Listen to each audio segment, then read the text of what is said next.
ਵਾਹਿਗੁਰੂ ਜੀ ਕਾ ਖਾਲਸਾ, ਵਾਹਿਗੁਰੂ ਜੀ ਕੀ ਫਤਿਹ। ਮਾਹੀ ਹਲਕਾਰੇ ਨੇ ਛੋਟੇ ਸਾਹਿਬਜ਼ਾਦਿਆਂ ਦੀ ਖਬਰ ਲਿਆਉਣੀ। ਗੁਰੂ ਜੀ ਦੇ ਕਹਿਣ ਅਨੁਸਾਰ ਸਰਹੰਦੋਂ ਛੋਟਿਆਂ ਸਾਹਿਬਜ਼ਾਦਿਆਂ ਦੀ ਖਬਰ ਮਾਹੀ ਹਲਕਾਰੇ ਤੋਂ ਮੰਗਵਾਈ ਗਈ। ਉਸਨੇ ਆ ਕੇ ਦੱਸਿਆ ਕਿ ਤੁਹਾਡੇ ਘਰ ਦਾ ਰਸੋਈਆ ਗੰਗੂ ਬ੍ਰਾਹਮਣ ਸਰਸਾ ਤੋਂ ਵਿਛੜਨ ਸਮੇਂ ਮਾਤਾ ਗੁਜਰੀ ਤੇ ਛੋਟੇ ਸਾਹਿਬਜ਼ਾਦਿਆਂ ਨੂੰ ਆਪਣੇ ਪਿੰਡ ਖੇੜੀ ਲੈ ਗਿਆ।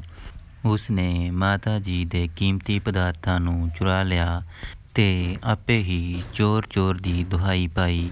ਮਾਤਾ ਜੀ ਨੇ ਕਿਹਾ, ਵੇ ਗੰਗੂ ਰਾਮਾ, ਚੋਰ ਤਾਂ ਆਇਆ ਕੋਈ ਨਹੀਂ, ਮੈਂ ਤਾਂ ਜਾਗਦੀ ਸਾਂ, ਸਾਨੂੰ ਦੁਖੀਆਂ ਨੂੰ ਨੀਂਦ ਆਈ ਹੀ ਨਹੀਂ। ਇਸ 'ਤੇ ਉਸ ਦੁਸ਼ਟ ਨੇ ਮੁਰਿੰਡੇ ਦੇ ਹਾਕਮਾਂ ਨੂੰ ਖਬਰ ਦਿੱਤੀ ਤੇ ਮਾਤਾ ਜੀ ਤੇ ਸਾਹਿਬਜ਼ਾਦਿਆਂ ਨੂੰ ਪਕੜਵਾ ਦਿੱਤਾ। ਮੁਰਿੰਡੇ ਤੋਂ ਦਾਦੀ ਪੋਤਰੇ ਸਰਹੰਦ ਭੇਜੇ ਗਏ। ਉੱਥੇ ਸੂਬੇ ਵਜ਼ੀਰ ਖਾਨ ਨੇ ਵੱਡਾ ਜ਼ੁਲਮ ਕੀਤਾ। ਸਾਹਿਬਜ਼ਾਦਿਆਂ ਨੂੰ ਈਨ ਵਿੱਚ ਲਿਆਉਣ ਲਈ ਵੱਡੇ ਵੱਡੇ ਲਾਲਚ ਦਿੱਤੇ ਤੇ ਧਮਕੀਆਂ ਦਿੱਤੀਆਂ। ਜਦ ਸਾਹਿਬਜ਼ਾਦਿਆਂ ਕੋਈ ਗੱਲ ਨਾ ਮੰਨੀ ਤਾਂ ਉਸਨੇ ਸਾਹਿਬਜ਼ਾਦਿਆਂ ਨੂੰ ਮਾਰਨ ਦਾ ਹੁਕਮ ਦੇ ਦਿੱਤਾ। ਕੋਲੋਂ ਮਲੇਰਕੋਟੀਏ ਨਵਾਬ ਨੇ ਇਸ ਸਮੇਂ ਕਿਹਾ, ਖਾਨ ਸਾਹਿਬ, ਇਹਨਾਂ ਸ਼ੀਰਖੋਰੇ ਬੱਚਿਆਂ ਨੂੰ ਕਤਲ ਕਰਨਾ ਠੀਕ ਨਹੀਂ। ਇਹਨਾਂ ਨੇ ਤੁਹਾਡਾ ਕੀ ਵਿਗਾੜਿਆ ਹੈ? ਤੁਹਾਡਾ ਵੈਰ ਹੈ ਤਾਂ ਇਹਨਾਂ ਦੇ ਪਿਤਾ ਗੁਰੂ ਗੋਬਿੰਦ ਸਿੰਘ ਜੀ ਨਾਲ। ਜੇ ਮਾਰ ਸਕਦੇ ਹੋ ਤਾਂ ਉਸ ਨੂੰ ਮਾਰੋ। ਜੇ ਉਸ ਉੱਤੇ ਤੁਹਾਡੀ ਪੇਸ਼ ਨਹੀਂ ਗਈ ਤਾਂ ਇਹਨਾਂ ਨੂੰ ਮਾਰ ਕੇ ਵੱਡਾ ਗੁਨਾਹ ਨਾ ਕਰੋ। ਪਰ ਮਲੇਰੀਏ ਭਰਾਵਾਂ ਦੀ ਇਸ ਗੱਲ ਨੂੰ ਸੁੱਚਾਨੰਦ ਖੱਤਰੀ ਨੇ ਰੱਦ ਕਰਵਾ ਦਿੱਤਾ। ਉਸਨੇ ਕਿਹਾ, ਸੱਪਾਂ ਦੇ ਪੁੱਤਰ ਸੱਪ ਹੀ ਹੁੰਦੇ ਹਨ, ਇਹ ਵੀ ਵੱਡੇ ਹੋ ਕੇ ਪਿਓ ਵਾਂਗ ਹੀ ਬਣਨਗੇ, ਇਸ ਲਈ ਇਹਨਾਂ 'ਤੇ ਰਹਿਮ ਕਰਨਾ ਠੀਕ ਨਹੀਂ। ਇਹ ਸੁਣ ਕੇ ਉਹਨਾਂ ਫੁੱਲਾਂ ਵਰਗੇ ਕੋਮਲ ਤੇ ਸੁੰਦਰ ਸਾਹਿਬਜ਼ਾਦਿਆਂ ਨੂੰ ਨੀਹਾਂ ਵਿੱਚ ਚਿਣਵਾਇਆ ਤੇ ਫਿਰ ਕਤਲ ਕਰ ਦਿੱਤਾ। ਪਰ ਅਫਰੀਨ ਉਹਨਾਂ ਬੱਚਿਆਂ ਦੇ ਉਹ ਰਤਾ ਨਹੀਂ ਚੱਕੇ, ਰਤਾ ਨਹੀਂ ਡੋਲੇ। ਉਹ ਨਵਾਬ ਨੂੰ ਸਾਫ਼ ਜਵਾਬ ਦਿੰਦੇ ਰਹੇ ਤੇ ਗੱਜ ਕੇ ਫਤਿਹ ਗਜਾਉਂਦੇ ਰਹੇ। ਸਾਰੀ ਕਚਹਿਰੀ ਦੇ ਲੋਕ ਉਹਨਾਂ ਦੀ ਦਲੇਰੀ ਤੇ ਸਾਹਸ ਤੇ ਅਸ਼ ਕਰ ਉੱਠੇ। ਪਰ ਹਵਸ ਤੇ ਕੀਨੇ ਦੀ ਅੱਗ ਨੇ ਉਹਨਾਂ ਮਲੂਕ ਫੁੱਲਾਂ ਨੂੰ ਲੂਹ ਕੇ ਰੱਖ ਦਿੱਤਾ। ਮਾਤਾ ਜੀ ਨੂੰ ਖਬਰ ਜਾ ਪੁੱਜੀ ਤਾਂ ਉਹ ਉੱਥੇ ਹੀ ਬੇਹੋਸ਼ ਹੋ ਗਏ ਤੇ ਬਸ ਜਾਨ ਦੇ ਦਿੱਤੀ।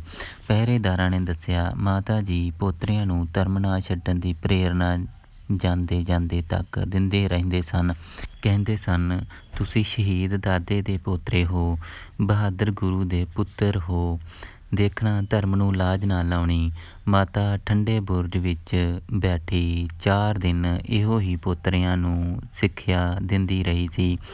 ਮਾਹੀ ਹਲਕਾਰਾ ਇਹ ਗੱਲਾਂ ਸੁਣਾ ਰਿਹਾ ਸੀ ਤਾਂ ਗੁਰੂ ਜੀ ਨੀਵਾਂ ਧਿਆਨ ਕਰੀ ਤੀਰ ਦੀ ਨੋਕ ਨਾਲ ਇੱਕ ਕਾਹੀ ਦੇ ਬੂਟੇ ਨੂੰ ਖੋਦੀ ਜਾ ਰਹੇ ਸਨ। ਪਰ ਜਿਉਂ ਹੀ ਗੱਲ ਮੁੱਕੀ, ਕਾਹੀ ਦਾ ਬੂਟਾ ਪੁੱਟ ਕੇ ਸੁੱਟ ਦਿੱਤਾ ਤੇ ਕਿਹਾ, ਮੁਗਲਾਂ ਦੀ ਜੜ ਪੁੱਟੀ ਗਈ। ਸਰਹੰਦ ਗੁਰੂ ਮਾਰੀ ਹੈ, ਮੇਰੇ ਸਿੰਘ ਇਸ ਦੀ ਇੱਟ ਨਾਲ ਇੱਟ ਵਜਾਉਣਗੇ ਤੇ ਦੁਸ਼ਟਾਂ ਨੂੰ ਸਜ਼ਾਵਾਂ ਦੇਣਗੇ। ਮਲੇਰੀਏ ਨੇ ਆਹ ਦਾ ਨਾਹਰਾ ਮਾਰਿਆ ਹੈ, ਉਹਨਾਂ ਨੇ ਜੜ ਬਚਾ ਲਈ ਹੈ। ਰਾਏ ਕੱਲਾ ਵੀ ਮੁਗਲ ਸੀ। ਉਸਨੇ ਇਹ ਸੁਣ ਕੇ ਹੱਥ ਜੋੜੇ ਤੇ ਕਿਹਾ, ਮਹਾਰਾਜ, ਮੇਰਾ ਕੀ ਕਸੂਰ ਹੈ? ਮੈਨੂੰ ਤਾਂ ਉਹਨਾਂ ਜ਼ਾਲਮਾਂ ਨਾਲ ਨਾ ਮਿਲਾਓ, ਮੈਂ ਤਾਂ ਤੁਹਾਡਾ ਸੇਵਕ ਹਾਂ। ਇਹ ਸੁਣ ਕੇ ਗੁਰੂ ਜੀ ਨੇ ਉਸ ਨੂੰ ਤਲਵਾਰ ਬਖਸ਼ੀ ਤੇ ਕਿਹਾ, ਜਦ ਤੱਕ ਇਸ ਦੀ ਇੱਜ਼ਤ ਤੇ ਸਤਿਕਾਰ ਕਰੋਗੇ ਤੁਸੀਂ ਕਾਇਮ ਰਹੋਗੇ, ਖਾਨਦਾਨ ਕਾਇਮ ਰਹੇਗਾ। ਪਰ ਜਦ ਵੀ ਇਸ ਦਾ ਸਤਿਕਾਰ ਨਾ ਕੀਤਾ ਉਦੋਂ ਖਤਮ ਹੋ ਜਾਵੇਗਾ। ਸੱਚਮੁੱਚ ਹੀ ਰਾਏ ਕੱਲਾ ਨੇ ਉਸ ਸ਼ਮਸ਼ੀਰ ਨੂੰ ਮਖਮਲੀ ਵਿਛਾਉਣੇ ਤੇ ਚੌਂਕੀ ਉੱਤੇ ਸਤਿਕਾਰ ਨਾਲ ਰੱਖ ਦਿੱਤਾ। ਇਸ ਮਗਰੋਂ ਇਸ ਦਾ ਪੁੱਤਰ ਵੀ ਇਸ ਦਾ ਸਤਿਕਾਰ ਕਰਦਾ ਰਿਹਾ। ਪਰ ਪੋਤਰੇ ਨੇ ਇਹ ਤਲਵਾਰ ਆਪਣੇ ਗਲੇ ਪਾ ਲਈ ਤੇ ਇੱਕ ਹਿਰਨ ਨੂੰ ਮਾਰਨ ਲੱਗਾ ਸੀ ਕਿ ਘੋੜੇ ਤੇ ਤਰਬਕਣ ਨਾਲ ਇਸ ਤਲਵਾਰ ਨਾਲ ਆਪਣੇ ਪੱਟ ਵਢਵਾ ਬੈਠਾ ਤੇ ਇਸੇ ਜ਼ਖਮ ਨਾਲ ਬੇਔਲਾਦਾ ਹੀ ਮਰ ਗਿਆ। ਗੁਰੂ ਜੀ ਦਾ ਦੀਨੇ ਪੁੱਜਣਾ। ਗੁਰੂ ਜੀ ਇੱਥੋਂ ਮਾਲਵੇ ਦੀ ਧਰਤੀ ਵੱਲ ਚਲੇ ਗਏ। ਕਈ ਪੜਾਅ ਕਰਨ ਮਗਰੋਂ ਦੀਨੇ ਨਗਰ ਪੁੱਜੇ। ਗੁਰੂ ਜੀ ਘੇਰੇ ਵਿੱਚੋਂ ਨਿਕਲ ਗਏ, ਬਚ ਗਏ। ਇਹ ਖਬਰਾਂ ਹੁਣ ਲੋਕਾਂ ਤੱਕ ਪੁੱਜ ਚੁੱਕੀਆਂ ਸਨ। ਗੁਰੂ ਜੀ ਜਦ ਦੀਨੇ ਪੁੱਜੇ ਤੇ ਇੱਥੇ ਲਖਮੀਰ, ਸ਼ਮੀਰ ਤੇ ਤਖਤ ਮੱਲ ਤਿੰਨੇ ਭਰਾਵਾਂ ਨੇ ਗੁਰੂ ਜੀ ਦਾ ਉਤਾਰਾ ਆਪਣੇ ਚੁਬਾਰੇ ਵਿੱਚ ਕਰਵਾਇਆ। ਇਹਨਾਂ ਨੇ ਗੁਰੂ ਜੀ ਦੀ ਰੱਜ ਕੇ ਸੇਵਾ ਕਰਨ ਦਾ ਮਨ ਬਣਾ ਲਿਆ ਸੀ। ਇੱਥੋਂ ਤੱਕ ਕਿ ਜਦ ਕਿਸੇ ਉਹਨਾਂ ਨੂੰ ਡਰਾਇਆ ਕਿ ਗੁਰੂ ਬਾਦਸ਼ਾਹ ਦਾ ਬਾਗੀ ਹੈ, ਗੁਰੂ ਨੂੰ ਬਾਦਸ਼ਾਹ ਦੇ ਹਵਾਲੇ ਕਰ ਦਿਓ ਜੇ ਬਚਣਾ ਹੈ, ਨਹੀਂ ਤਾਂ ਕਾਣ ਬੱਚਾ ਕੀਤੇ ਜਾਓਗੇ। ਪਰ ਜਿਸ ਦੇ ਮਨ ਵਿੱਚ ਸਿਦਕ, ਭਰੋਸੇ ਅਤੇ ਗੁਰੂ ਦੀ ਵਡਿਆਈ ਦਾ ਸਿੱਕਾ ਬੈਠ ਜਾਵੇ, ਉਹ ਫਿਰ ਆਪਣਾ ਆਪ ਕੁਰਬਾਨ ਤਾਂ ਕਰ ਦਿੰਦਾ ਹੈ, ਪਰ ਗੁਰੂ ਵੱਲੋਂ ਬੇਮੁਖ ਨਹੀਂ ਹੁੰਦਾ। ਇਸ ਤਰ੍ਹਾਂ ਦੀ ਪਰਖ ਦੇ ਮੌਕੇ ਹਰ ਆਦਮੀ ਦੀ ਜ਼ਿੰਦਗੀ ਵਿੱਚ ਆਇਆ ਕਰਦੇ ਹਨ, ਜਿਸ ਵਿੱਚੋਂ ਬੇਯਕੀਨੇ ਅਤੇ ਸਭ ਦੁਨੀਆ ਦੇ ਸੁੱਖਾਂ ਨੂੰ ਹੀ ਸਮਝਣ ਵਾਲੇ ਫੇਲ ਹੁੰਦੇ ਹਨ ਅਤੇ ਸੱਚੇ ਗੁਰੂ ਦੀ ਮਹਿਮਾ ਜਾਣਨ ਵਾਲੇ ਪਾਸ ਹੋਇਆ ਕਰਦੇ ਹਨ। ਗੁਰੂ ਜੀ ਦੀਨੇ ਪੁੱਜ ਕੇ ਠਹਿਰ ਗਏ। ਜਿਉਂ-ਜਿਉਂ ਖਬਰ ਹੋਈ, ਗੁਰੂ ਚਰਨਾਂ ਦੇ ਭੋਰੇ ਇੱਥੇ ਹੀ ਪੁੱਜ ਕੇ ਦਰਸ਼ਨ ਦੀਦਾਰ ਕਰਨ ਲੱਗ ਪਏ। ਕੁਝ ਦਿਨਾਂ ਵਿੱਚ ਹੀ ਦੀਨੇ ਰੌਣਕਾਂ ਲੱਗ ਗਈਆਂ। ਅਨੰਦਪੁਰ ਦੇ ਘੇਰੇ ਪਿੱਛੋਂ ਜੋ ਰੌਣਕਾਂ ਰੁੱਸ ਕੇ ਤੁਰ ਗਈਆਂ ਸਨ, ਉਹ ਮੁੜ ਗੁਰੂ ਚਰਨਾਂ ਵਿੱਚ ਹਾਜ਼ਰ ਹੋਣ ਲੱਗੀਆਂ। ਦਸ਼ਮੇਸ਼ ਜੀ ਤਾਂ ਕੋਈ ਧਨ ਦੇ ਪੁਜਾਰੀ ਗੁਰੂ ਨਹੀਂ ਸਨ। ਜਿਉਂ ਹੀ ਉਹਨਾਂ ਨੂੰ ਭਟਿਆਵਾਂ 'ਤੇ ਧਨ ਆਉਣ ਲੱਗਾ, ਤਿਉਂ ਹੀ ਲੰਗਰ ਅਤੇ ਸੈਨਿਕਾਂ ਦੀ ਭਰਤੀ ਕਰਨ ਲੱਗ ਪਏ। ਕੁਝ ਪ੍ਰੇਮੀ ਅਤੇ ਕੁਝ ਤਨਖਾਹਦਾਰ ਦੋਨਾਂ ਤਰ੍ਹਾਂ ਦੇ ਸੂਰਮੇ ਦੀਨੇ ਵਿੱਚ ਇਕੱਠੇ ਹੋਣ ਲੱਗ ਪਏ।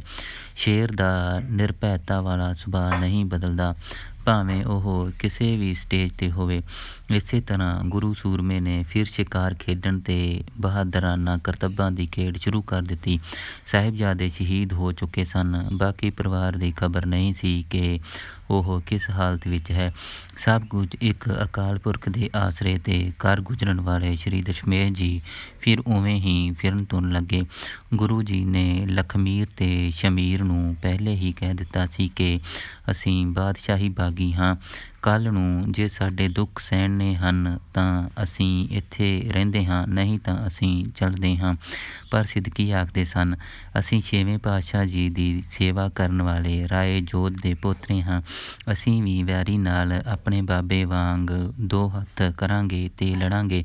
ਭਾਈ ਰਾਮੂ ਅਤੇ ਸਾਧੂ, ਜਿਨ੍ਹਾਂ ਦੇ ਪ੍ਰੇਮ ਦੇ ਖਿੱਚੇ ਛੇਵੇਂ ਪਾਤਸ਼ਾਹ ਦੁਪਹਿਰ ਵੇਲੇ ਕਾਹਲ ਵਿੱਚ ਅਲਾਣੇ ਘੋੜੇ 'ਤੇ ਸਵਾਰ ਹੋ ਕੇ ਉਹਨਾਂ ਦੇ ਖੂਹ 'ਤੇ ਪਹੁੰਚੇ ਅਤੇ ਠੰਡਾ ਜਲ ਪੀਤਾ ਸੀ।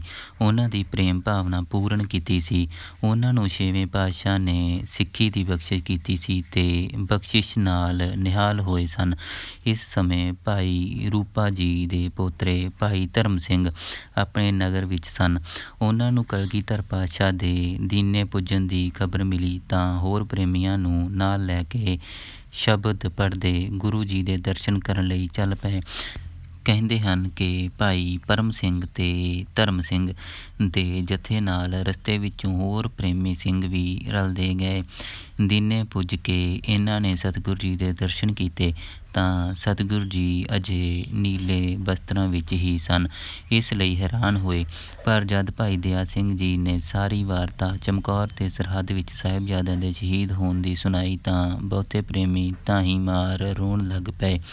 ਗੁਰੂ ਜੀ ਨੇ ਸਮਝਾਇਆ, ਮੇਰੇ ਪਿਆਰੇ ਸਿੰਘੋ, ਸਰੀਰ ਫਾਨੀ ਹੈ, ਇਹ ਰਹਿਣ ਵਾਲੀ ਚੀਜ਼ ਨਹੀਂ, ਇਸ ਲਈ ਨਾਹਕ ਅਫਸੋਸ ਨਾ ਕਰੋ। ਸਾਹਿਬਜ਼ਾਦਿਆਂ ਦਾ ਸਰੀਰ ਨਹੀਂ, ਪਰ ਉਹਨਾਂ ਦੀਆਂ ਕਰਨੀਆਂ ਨੇ ਉਹਨਾਂ ਨੂੰ ਸਦਾ ਲਈ ਅਮਰ ਕਰ ਦਿੱਤਾ ਹੈ ਅਤੇ ਅੱਗੋਂ ਆਉਣ ਵਾਲੀਆਂ ਨਸਲਾਂ ਨੂੰ ਸਾਹਿਬਜ਼ਾਦਿਆਂ ਦੀਆਂ ਸ਼ਹੀਦੀਆਂ ਧਰਮ ਦੀ ਖਾਤਰ ਜੂਝ ਮਰਨ ਦੀ ਪ੍ਰੇਰਨਾ ਦੇਣ ਲਈ ਨਮੂਨਾ ਹੋਣਗੀਆਂ। ਚਿੰਤਾ ਛੱਡ ਦਿਓ। ਅਮਰ ਹੋ ਚੁੱਕੀਆਂ ਰੂਹਾਂ ਦੀ ਯਾਦ ਵਿੱਚ ਪ੍ਰਭੂ ਦਾ ਸ਼ੁਕਰ ਕਰੋ ਅਤੇ ਉਸ ਕੋਲੋਂ ਦਾਨ ਮੰਗੋ ਕਿ ਉਹ ਸਭ ਨੂੰ ਇਸ ਤਰ੍ਹਾਂ ਧਰਮ, ਦੇਸ਼ ਅਤੇ ਅਣਖ ਆਉਣ ਲਈ ਲੜ ਮਰਨ ਦਾ ਬਲ ਬਖਸ਼ੇ। ਜ਼ਫ਼ਰਨਾਮਾ ਲਿਖਣਾ। ਸਤਿਗੁਰੂ ਜੀ ਦੀਨੇ ਵਿੱਚ 6 ਮਹੀਨੇ ਰਹੇ। ਬਾਦਸ਼ਾਹੀ ਫੌਜ ਜੋ ਦਿੱਲੀ ਵੱਲੋਂ ਆਈ ਸੀ, ਉਹ 10-15 ਦਿਨ ਦੀ ਢੂੰਡ ਭਾਲ ਮਗਰੋਂ ਦਿੱਲੀ ਮੁੜ ਗਈ ਸੀ ਅਤੇ ਬਾਕੀ ਸੂਬੇ ਵੀ ਹੌਲੀ-ਹੌਲੀ ਫੌਜਾਂ ਸਮੇਤ ਆਪੋ ਆਪਣੇ ਇਲਾਕਿਆਂ ਵੱਲ ਤੁਰ ਗਏ। ਪਰ ਸੂਬਾ ਸਰਹੰਦ ਵਜੀਦ ਖਾਂ ਛੋਟੇ ਸਾਹਿਬਜ਼ਾਦਿਆਂ ਨੂੰ ਸ਼ਹੀਦ ਕਰਕੇ ਮਹਾਨ ਪਾਪ ਕਰ ਚੁੱਕਾ ਸੀ। ਪਾਪੀ ਦੀ ਆਤਮਾ ਵਿੱਚ ਉਸ ਦੇ ਪਾਪਾਂ ਦੇ ਪ੍ਰਾਸ਼ਚਿਤ ਅਤੇ ਪਛਤਾਵੇ ਦੀ ਅੱਗ ਆਪੇ ਹੀ ਗਿੱਲੇ ਗੋਹੇ ਦੇ ਧੂੰਏਂ ਵਾਂਗ ਧੁਖਦੀ ਰਹਿੰਦੀ ਸੀ। ਉਸ ਨੂੰ ਗੁਰੂ ਸਾਹਿਬ ਦੇ ਬਚਨ ਤੁਰਕਾਂ ਦੀ ਜੜ ਪੁੱਟੀ ਗਈ ਸਰਹੰਦ ਨੂੰ ਮੇਰੇ ਸਿੰਘ ਛੱਡਣਗੇ ਨਹੀਂ, ਲੁੱਟ ਪੁੱਟ ਕੇ ਉਜਾੜ ਦੇਣਗੇ, ਦੁਸ਼ਟਾਂ ਤੇ ਜ਼ਾਲਮਾਂ ਨੂੰ ਫੜ ਕੇ ਸਜ਼ਾਵਾਂ ਦੇਣਗੇ। ਵਜੀਦ ਖਾਂ ਤੱਕ ਪਹੁੰਚ ਚੁੱਕੇ ਸਨ ਤੇ ਹੁਣ ਜਦ ਇਹ ਸ਼ਬਦ ਸਿੰਘਾਂ ਨੂੰ ਪਤਾ ਲੱਗੇ ਤਾਂ ਉਹਨਾਂ ਨੇ ਇਸ ਦਾ ਪ੍ਰਚਾਰ ਕਰਨਾ ਹੀ ਸ਼ੁਰੂ ਕਰ ਦਿੱਤਾ ਸੀ। ਦੀਨੇ ਵਿੱਚ ਸਿੰਘਾਂ ਨੇ ਕਿਹਾ ਸੀ, ਸਤਿਗੁਰੂ ਨੀਲੇ ਬਸਤਰ ਹੁਣ ਲਾਹੋ ਤੇ ਚਿੱਟੇ ਪਹਿਨੋ। ਤਾਂ ਸਤਿਗੁਰੂ ਜੀ ਨੇ ਕਿਹਾ, ਅਜੇ ਇਹਨਾਂ ਬਸਤਰਾਂ ਦੇ ਉਤਾਰਨ ਦਾ ਸਮਾਂ ਨਹੀਂ। ਵੈਰੀ ਸਾਡਾ ਪਿੱਛਾ ਕਰ ਰਿਹਾ ਹੈ ਤੇ ਅਸਾਂ ਉਸ ਨਾਲ ਟੱਕਰ ਲੈਣੀ ਹੈ। ਸਿੰਘਾਂ ਕਿਹਾ, ਮਹਾਰਾਜ ਵੱਡਾ ਦੁਸ਼ਟ ਤਾਂ ਔਰੰਗਜ਼ੇਬ ਹੈ, ਜਿਸ ਦੇ ਹੁਕਮ ਨਾਲ ਇਹ ਸਭ ਕੁਝ ਹੋਇਆ। ਉਸ ਨੂੰ ਵੀ ਤਾਂ ਮਾਰਨਾ ਚਾਹੀਏ। ਗੁਰੂ ਜੀ ਨੇ ਕਿਹਾ, ਤਲਵਾਰ ਨਾਲ ਮਾਰਨਾ ਚਾਹੀਏ ਜਾਂ ਕਲਮ ਨਾਲ? ਸਿੰਘਾਂ ਨੇ ਕਿਹਾ, ਜੇ ਕਲਮ ਨਾਲ ਮਰੇ ਤਾਂ ਤਲਵਾਰ ਨਾਲ ਵੱਡਾ ਯਤਨ ਕਰਨ ਦੀ ਕੀ ਲੋੜ ਹੈ। ਸਿੰਘਾਂ ਦੀ ਇਹ ਗੱਲ ਸੁਣ ਕੇ ਗੁਰੂ ਜੀ ਨੇ ਔਰੰਗਜ਼ੇਬ ਵੱਲ ਜ਼ਫ਼ਰਨਾਮਾ ਫਤਹਿਨਾਮਾ ਲਿਖ ਭੇਜਿਆ, ਜੋ ਭਾਈ ਦਇਆ ਸਿੰਘ ਜੀ ਦੱਖਣ ਵਿੱਚ ਔਰੰਗਜ਼ੇਬ ਕੋਲ ਲੈ ਗਏ ਸਨ। ਪਰ ਇੱਧਰ ਸੂਬਾ ਸਰਹੰਦ ਦਾ ਮਨ ਆਪਣੇ ਪਾਪਾਂ ਕਾਰਨ ਆਪੇ ਹੀ ਡਰ ਰਿਹਾ ਸੀ ਤੇ ਉਹ ਚਾਹੁੰਦਾ ਸੀ ਕਿ ਕਿਵੇਂ ਗੁਰੂ ਗੋਬਿੰਦ ਸਿੰਘ ਨੂੰ ਖਤਮ ਕਰ ਦਿਆਂ ਤਾਂ ਇਸ ਖਤਰੇ ਤੋਂ ਮੇਰੀ ਖਲਾਸੀ ਹੋ ਸਕਦੀ ਹੈ। ਸੋ ਉਹ ਦਿਨੇ ਰਾਤ ਇਹਨਾਂ ਸੋਚਾਂ ਨੂੰ ਸੋਚਦਾ ਰਹਿੰਦਾ ਸੀ।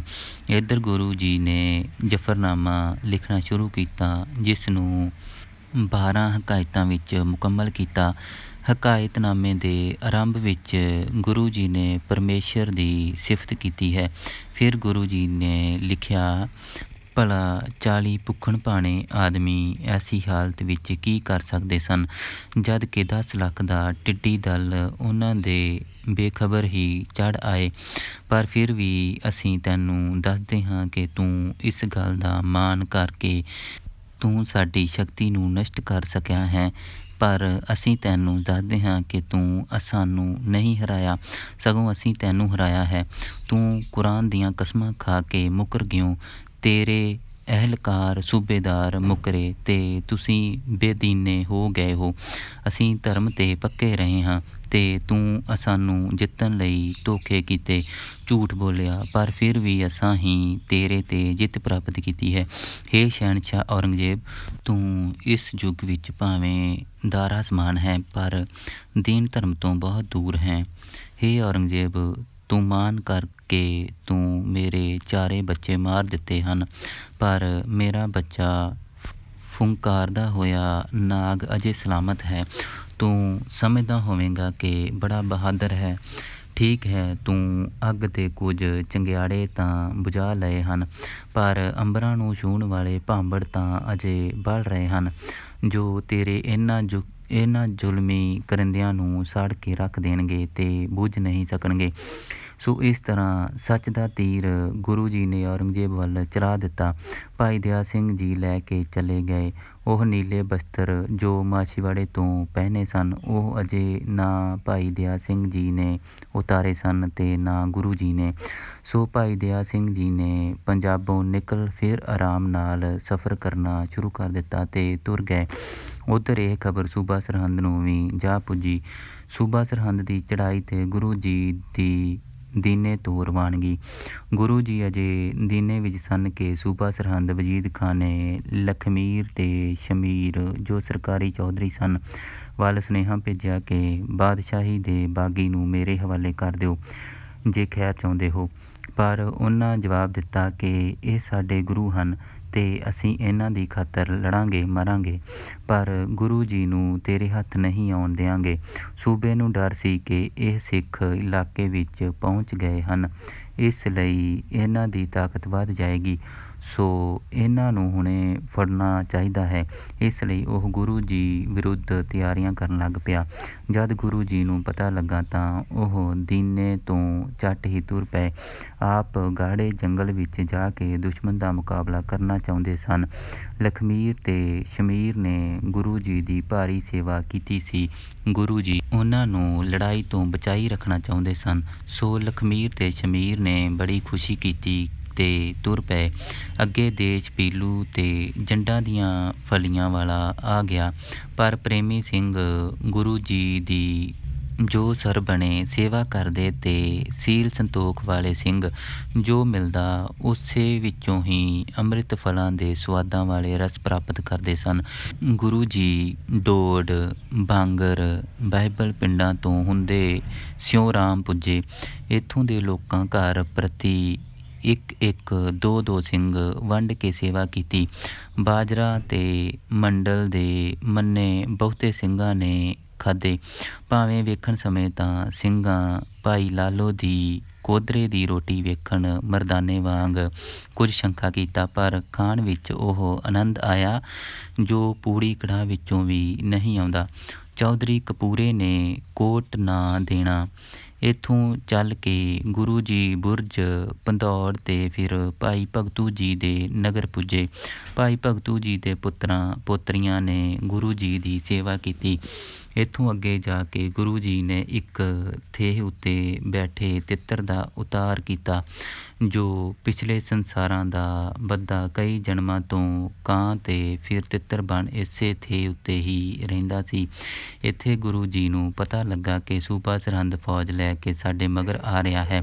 ਗੁਰੂ ਜੀ ਨੇ ਕਿਹਾ ਕਿ ਕੋਈ ਗੜੀ ਕੋਟ ਮਿਲ ਜਾਏ ਤਾਂ ਇਸ ਹੰਕਾਰੀ ਦੇ ਹੰਕਾਰ ਨੂੰ ਦੂਰ ਕਰਨ ਦਾ ਮੌਕਾ ਮਿਲੇ। ਇਹ ਵਿਚਾਰ ਕਰਦੇ ਉਹ ਕਿਸੇ ਕਿਲੇ ਕੋਟ ਦੀ ਭਾਲ ਵਿੱਚ ਕਈ ਪਿੰਡਾਂ ਲੰਘਦੇ ਆਏ। ਚੌਧਰੀ ਕਪੂਰ ਦੇ ਕਿਲੇ ਦਾ ਪਤਾ ਲੱਗਾ ਤਾਂ ਉਸੇ ਪਾਸੇ ਚਲੇ ਗਏ। ਦੁਸ਼ਮਣ ਦੀ ਫੌਜ ਨੇੜੇ ਸੀ। ਗੁਰੂ ਜੀ ਨੇ ਇੱਕ ਸਿੰਘ ਭਾਈ ਦਿਆਲ ਸਿੰਘ ਨੂੰ ਭੇਜ ਕੇ ਚੌਧਰੀ ਕਪੂਰੇ ਨੂੰ ਬੁਲਾਇਆ ਤੇ ਆਪਣੇ ਮਨ ਦੀ ਗੱਲ ਦੱਸੀ।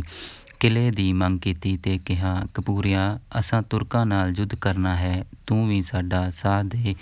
ਯੁੱਧ ਦੀ ਗੱਲ ਸੁਣਦੇ ਹੀ ਕਪੂਰਾ ਤ੍ਰਭਕਿਆ। ਉਸ ਮਨ ਵਿੱਚ ਸੋਚਿਆ, ਗੁਰੂ ਆਪਣਾ ਘਰ-ਬਾਰ ਤਾਂ ਲੁਟਾ ਆਇਆ ਹੈ, ਪਰ ਹੁਣ ਸਾਨੂੰ ਮਰਵਾਉਣਾ ਚਾਹੁੰਦਾ ਹੈ। ਉਹ ਬੋਲਿਆ, ਮਹਾਰਾਜ, ਅਸੀਂ ਤੁਰਕਾਂ ਨਾਲ ਯੁੱਧ ਕਰਨ ਜੋਗੇ ਕਿੱਥੇ? ਸਾਨੂੰ ਤਾਂ ਤੁਹਾਡੇ ਸੰਗੀ ਸਾਥੀ ਸਮਝ ਕੇ ਤੁਰਕਾਂ ਫਾਹੇ ਦੇ ਕੇ ਮਾਰ ਦੇਣਾ ਹੈ। ਚੌਧਰੀ ਤੁਰਕਾਂ ਦਾ ਜੀ ਹਜ਼ੂਰੀਆ ਸੀ। ਭਾਵੇਂ ਉਸਨੇ ਗੁਰੂ ਜੀ ਦੀ ਸੇਵਾ ਤੇ ਸਿੰਘਾਂ ਲਈ ਦੁੱਧ ਤੇ ਹੋਰ ਖਾਣ ਪੀਣ ਦਾ ਸਮਾਨ ਭੇਜ ਦਿੱਤਾ ਸੀ। ਇੱਕ ਘੋੜਾ ਤੇ 125 ਰੁਪਈਆ ਗੁਰੂ ਜੀ ਦੀ ਨਜ਼ਰ ਭੇਟ ਵੀ ਕੀਤਾ ਸੀ, ਪਰ ਜਿਸ ਸੇਵਾ ਦੀ ਗੁਰੂ ਜੀ ਨੂੰ ਲੋੜ ਸੀ ਉਸ ਵੱਲੋਂ ਉਸਨੇ ਸਿਰ ਫੇਰ ਦਿੱਤਾ। ਉਸ ਕਿਹਾ, ਮੈਨੂੰ ਤੁਹਾਡੀ ਸਿੱਖਿਆ ਦੀ ਲੋੜ ਨਹੀਂ।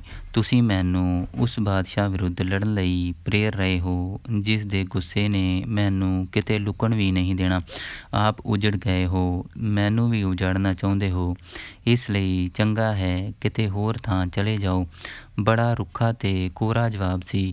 ਗੁਰੂ ਜੀ ਨੇ ਕਿਹਾ, ਕਪੂਰਿਆ, ਅਸੀਂ ਤਾਂ ਤੇਰਾ ਭਲਾ ਕਰਨਾ ਚਾਹੁੰਦੇ ਸਾਂ, ਪਰ ਤੂੰ ਮੂਰਖਾਂ ਵਾਲੀ ਗੱਲ ਕੀਤੀ ਹੈ। ਦੇਖ, ਅਨੰਦਪੁਰ ਨੇ ਤਾਂ ਸਦਾ ਹੀ ਵਸਦੇ ਰਹਿਣਾ ਹੈ, ਪਰ ਤੇਰਾ ਕੋਟ ਜਿਸ ਨੂੰ ਤੂੰ ਬਚਾਈ ਰੱਖਣਾ ਚਾਹੁੰਦਾ ਹੈ ਇਹ ਉਜੜੇਗਾ ਤੇ ਜਿਸ ਫਾਂਸੀ ਤੋਂ ਤੂੰ ਡਰਦਾ ਹੈ ਉਹ ਫਾਂਸੀ ਤੈਨੂੰ ਤੁਰਕਾਂ ਨੇ ਹੀ ਦੇ ਦੇਣੀ ਹੈ। ਭਾਈ ਸੰਤੋਖ ਸਿੰਘ ਜੀ ਸੂਰਜ ਪ੍ਰਕਾਸ਼ ਵਿੱਚ ਲਿਖਦੇ ਹਨ, ਗੁਰੂ ਜੀ ਦੇ ਰਸ ਭਰੇ ਬਚਨ ਸੁਣ ਕਪੂਰਾ ਸ਼ਰਮਿੰਦਾ ਹੋਇਆ ਤੇ ਉੱਠ ਕੇ ਵਾਪਸ ਚਲਾ ਗਿਆ। ਗੁਰੂ ਜੀ ਸਿੰਘਾਂ ਸਮੇਤ ਉੱਥੋਂ ਅੱਗੇ ਵੱਲ ਚੱਲ ਪਏ। ਗੁਰੂ ਜੀ ਚਾਹੁੰਦੇ ਸਨ ਕਿ ਐਸੇ ਥਾਂ ਪੁੱਜ ਜਾਈਏ ਜਿੱਥੇ ਦੁਸ਼ਮਣ ਦਾ ਮੁਕਾਬਲਾ ਹੋ ਸਕੇ। ਢਿਲਵਾਂ ਵਿੱਚ ਨੀਲੇ ਬਸਤਰ ਉਤਾਰਨੇ ਤੇ ਮੁਕਤਸਰ ਦੀ ਜੰਗ। ਕਪੂਰੇ ਵੱਲੋਂ ਮੁੜ ਗੁਰੂ ਜੀ ਢਿਲਵਾਂ ਜਾ ਪੁੱਜੇ। ਇੱਥੇ ਪ੍ਰਿਥੀ ਚੰਦ ਬੰਸ ਦੇ ਸੋਢੀ ਰਹਿੰਦੇ ਸਨ।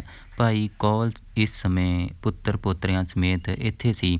ਉਹ ਪਰਿਵਾਰ ਸਮੇਤ ਗੁਰੂ ਜੀ ਦੇ ਦਰਸ਼ਨ ਕਰਨ ਲਈ ਆਇਆ। ਗੁਰੂ ਜੀ ਨੇ ਉਸ ਨੂੰ ਆਦਰ ਨਾਲ ਬਿਠਾਇਆ ਤੇ ਹਾਲ ਚਾਲ ਪੁੱਛਿਆ। ਸੋਢੀ ਕੌਲ ਇਸ ਸਮੇਂ ਸਰਾਧ ਕਰਵਾ ਰਿਹਾ ਸੀ। ਗੁਰੂ ਜੀ ਨੇ ਹੱਸ ਕੇ ਕਿਹਾ, ਸ਼੍ਰੀ ਗੁਰੂ ਰਾਮਦਾਸ ਜੀ ਦੀ ਬੰਸ ਵਿੱਚੋਂ ਹੋ ਕੇ ਅਜੇ ਵੀ ਭਰਮਾਂ ਭੁਲੇਖਿਆਂ ਦੇ ਸ਼ਿਕਾਰ ਹੋ। ਕਿੰਨਾ ਅਚਰਜ ਦੀ ਵਾਰਤਾ ਹੈ। ਭਾਈ ਪ੍ਰਿਥੀ ਚੰਦ ਗੁਰੂ ਘਰ ਦੀ ਵਿਰੋਧਤਾ ਦੇ ਕਾਰਨ ਗੁਰੂ ਘਰ ਤੋਂ ਬਹੁਤ ਦੂਰ ਜਾ ਚੁੱਕਾ ਸੀ, ਪਰ ਗੁਰੂ ਜੀ ਦੇ ਮਿੱਠੇ ਤੇ ਸੱਚੇ ਬਚਨਾਂ ਦੇ ਉਹ ਝੱਟ ਹੀ ਕਾਇਲ ਹੋ ਗਏ। ਉਹ ਗੁਰੂ ਜੀ ਦੀ ਬਹਾਦਰੀ ਦੇ ਪ੍ਰਸੰਗ ਸੁਣ ਚੁੱਕੇ ਸਨ। ਅਜੇ ਤੱਕ ਗੁਰੂ ਜੀ ਦੇ ਬਸਤਰ ਨੀਲੇ ਹੀ ਸਨ। ਕੌਲ ਦੇ ਕਹੇ ਤੇ ਗੁਰੂ ਜੀ ਉਸ ਦੇ ਘਰ ਗਏ ਤੇ ਇਸ਼ਨਾਨ ਮਗਰੋਂ ਉਹਨਾਂ ਦੇ ਭੇਟਾ ਕੀਤੇ ਚਿੱਟੇ ਬਸਤਰ ਪਹਿਨ ਲਏ, ਨੀਲੇ ਇੱਥੇ ਲਾ ਦਿੱਤੇ। ਉਹਨਾਂ ਕਿਹਾ, ਮਹਾਰਾਜ, ਇਹ ਤੁਰਕੀ ਰੰਗ ਹੈ। ਉਤਾਰ ਦਿਓ। ਪਾਣੀ ਦੀ ਘਾਟ ਕਰਕੇ ਤੁਰਕ ਇੱਧਰ ਨਹੀਂ ਆਵੇਗਾ। ਇਸ ਲਈ ਇਹ ਸੋਭਾ ਰਹਿਤ ਬਸਤਰ ਉਤਾਰ ਕੇ ਹੁਣ ਸੋਭਾਦਾਇਕ ਸਫੈਦ ਬਸਤਰ ਪਹਿਨੋ। ਗੁਰੂ ਜੀ ਨੇ ਇਹ ਗੱਲ ਮੰਨ ਕੇ ਨੀਲੇ ਲਾ ਦਿੱਤੇ ਅਤੇ ਸਫੈਦ ਪਹਿਨ ਲਏ। ਫਿਰ ਨੀਲੇ ਕੱਪੜੇ ਲੀਰ ਕਰਕੇ ਫੂਕਣ ਲੱਗ ਪਏ। ਪਰ ਇੱਕ ਲੀਰ ਭਾਈ ਮਾਨ ਸਿੰਘ ਜੀ ਨੇ ਚੁੱਕ ਕੇ ਪੱਗ ਵਿੱਚ ਟੰਗ ਲਈ। ਗੁਰੂ ਜੀ ਨੇ ਕਿਹਾ, ਇਹ ਸੋਹਣੀ ਲੱਗਦੀ ਹੈ, ਟੰਗੀ ਰੱਖੋ। ਕਹਿੰਦੇ ਹਨ ਭਾਈ ਮਾਨ ਸਿੰਘ ਜੀ ਦੀ ਇਸੇ ਗੱਲ ਤੋਂ ਨੀਲੇ ਤੁਰਲਿਆਂ ਵਾਲੇ ਨਿਹੰਗ ਸਿੰਘਾਂ ਦਾ ਪੰਥ ਤੁਰ ਪਿਆ, ਜੋ ਗੁਰੂ ਜੀ ਦੀ ਲਾਡਲੀ ਫੌਜ ਦੇ ਨਾਮ ਨਾਲ ਸਤਿਕਾਰੇ ਜਾਣ ਲੱਗ ਪਏ।